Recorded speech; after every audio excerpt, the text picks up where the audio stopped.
উম্মতিরা, আজ আমরা এত অন্যায় করার পর, এত জুলুম করার পর, এত নাফরমানি করার পর, নবীর রেখে যাওয়া দ্বীনের উপকার করা ছেড়ে দিয়ে নবীর দ্বীনের ক্ষতিকারকদের সঙ্গে দল করার পর আল্লাহ পাক এখনো আমাদেরকে আযাব গজব দেয়নি।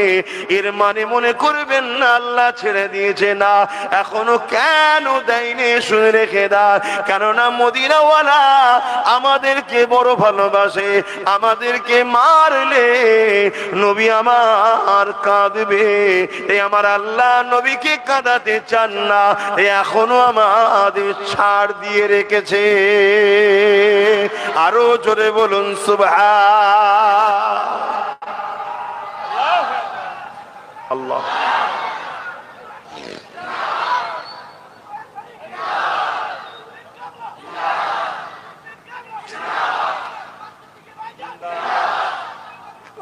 ভাইয়ের আমার, আল্লাহ এখনো সুযোগ দিয়েছে, তওবা করুন, তওবা করুন, অন্যায় ছাড়ুন, ভুল ছাড়ুন, খারাপ রাস্তা ছাড়ুন।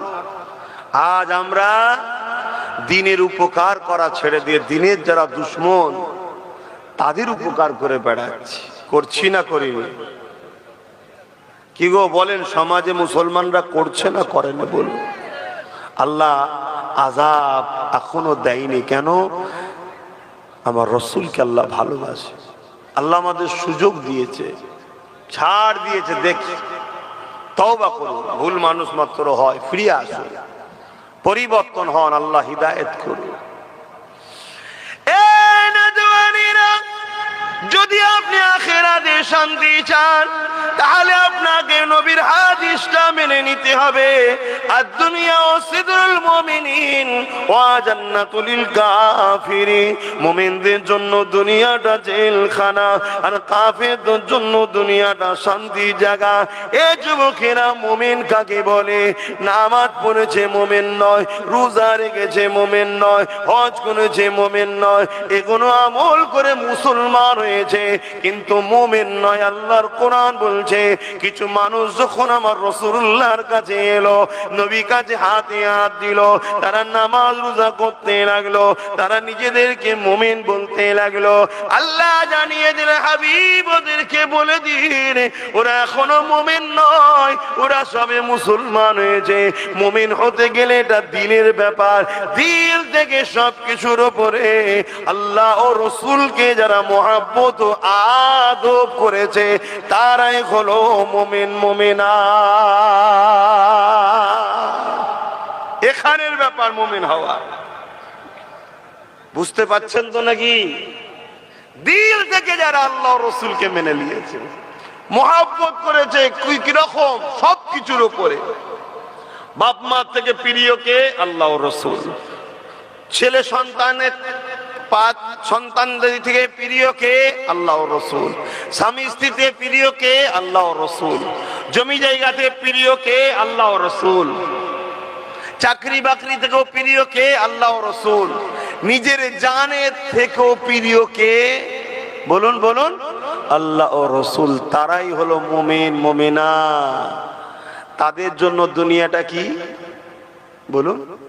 জেলখানা। বোঝেন না? আপনাদেরকে মাঝে মাঝে লোক বলে না, বেশি বেতালা করলে জেলে দিয়ে দেবো, বলেন না? বলে না? হ্যাঁ, তাদেরকে বলবেন ধর পাগল কোথাকার, জেলের মধ্যেই আছি তো আবার কি জেলে দিবি?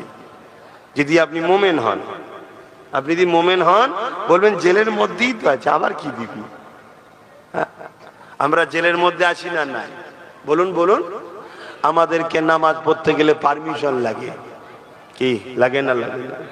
আমাদেরকে দাঁড়িয়ে রাখতে গেলেও পারমিশন লাগে। শুধু তুমি এটা দেখছো কেন? দুনিয়ার কথা বলছি।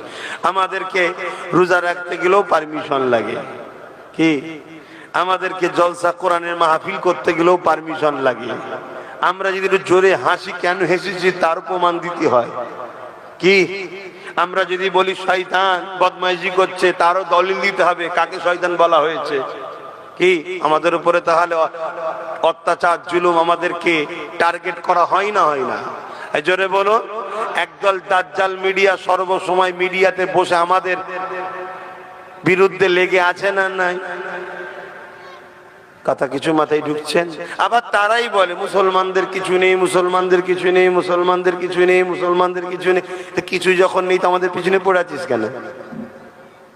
কথা কিছু বুঝে আসছে? আলহামদুলিল্লাহ, যত পিছনে লাগবেন, যত পিছনে লাগবে জানবেন তত আমরা আগে আছি, তাই পিছনে লাগছে। জোরে বলুন সুবহানাল্লাহ। খারাপ লিবার কিছু নেই বাবা। দুনিয়া হাজারো চেষ্টা করেছে আমাদেরকে মিটাবার, এটা কি নতুন নাকি? তো প্রিয় দর্শক ও শ্রোতা মণ্ডলী, এতক্ষণ ধরে যে ভিডিওটি দেখেছেন সেই ভিডিওর বিষয়ে আপনার যদি কোনো মতামত থাকে সেটি কমেন্ট বক্সে কমেন্ট করুন, আর ভিডিওটি বেশি বেশি শেয়ার করুন। তো বন্ধুরা, আজকের ভিডিওতে এই পর্যন্ত, দেখা হচ্ছে আগামী ভিডিওতে ইনশাআল্লাহ।